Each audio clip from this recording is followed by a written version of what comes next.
Okay, remember that they're changing my voice. This video is about an attractive young female named Angelina and her classmates.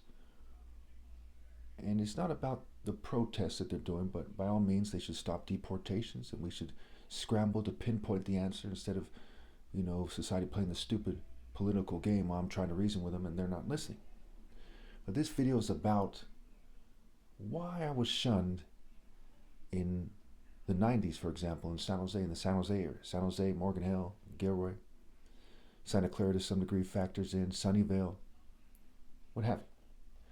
When I say shunned, I mean when I look at my life as someone who's 44 years old, I had a sum total of 2.5 years or so of relationships altogether.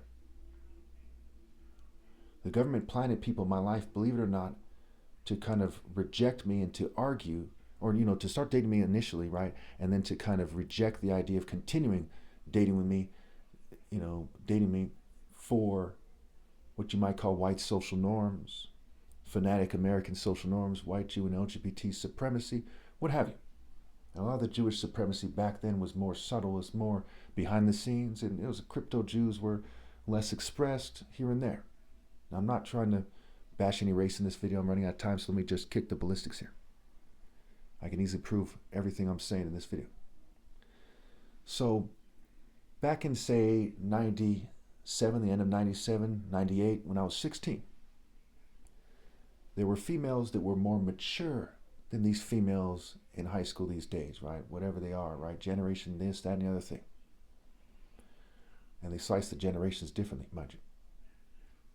There were females who were more attractive, generally speaking, right? They've reduced them, made them they kind of Jew-washed a lot of them, right? And they've kind of LGBT-washed and white social norm washed them to a higher degree. When I was younger, people used to say things like, that person's whitewashed, and that person. Nowadays, if someone says that, it takes on a different meaning, right? They're basically a bunch of whitewashed thugs saying that somebody's whitewashed, and they're a bunch of white, Jewish, and LGBT-washed people. And for this video, I'm just trying to explain it to you again. So, you see that beautiful female, and you see her classmates. They have a certain way about them to suggest that they're more reasonable or friendly, or raised to be more, kind-hearted to people in their compartment. Again, to people in their compartment. Me as a 44-year-old man from San Jose, if I went there and tried to talk to them, they'd be looking at me kind of like, what are you doing, right?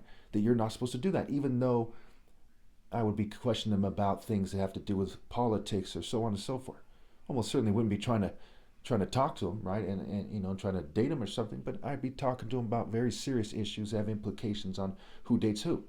Especially when those issues come up, it would get very awkward, right? Because there's certain social barriers that they have that I did not have as a young man.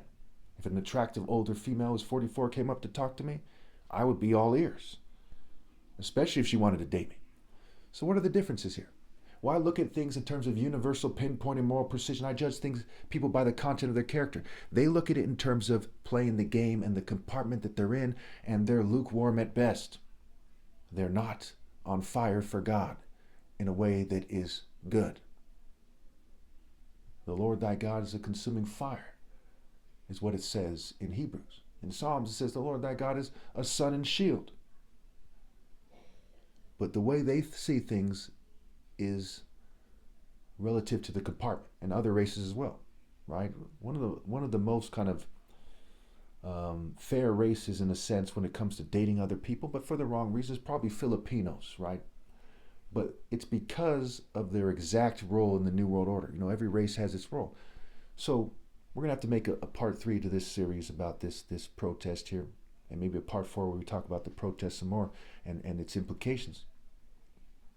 But to make a long story short, if I was her age, Angelina would reject me, even though her name has the word angel in it, right? Angel.